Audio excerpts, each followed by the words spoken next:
downtown Salt Lake tonight, outside a restaurant, next to some houses, trying to be a little quiet and not bug anybody.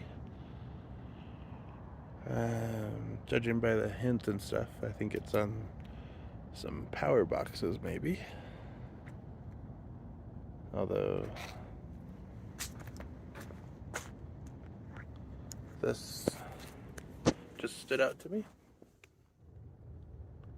Looks like this used to have a plate on it probably. It doesn't, so now the cache is in plain sight. That was quicker than I expected. Okay, see you on the next one.